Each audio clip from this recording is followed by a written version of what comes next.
দর্শক, একটি সুখ সংবাদ। ব্রিটেনে বাঙালি কমিউনিটির প্রিয় মুখ দবিরুল ইসলাম চৌধুরী আর নেই। ইন্না লিল্লাহি ওয়া ইন্না ইলাইহি রাজিউন।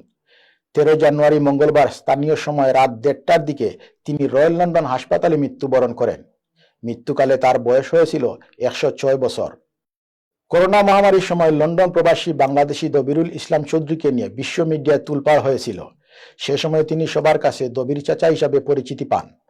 করোনার সময় শতবর্ষী দবিরুল রমজান মাসে লকডাউনের সময় পায়ে হেঁটে করোনা ভাইরাস সংকটে দুর্গতদের জন্য 4 লক্ষ পাউন্ড উত্তোলন করেন। এরপর তিনি রানীর OBE সম্মানে ভূষিত হন।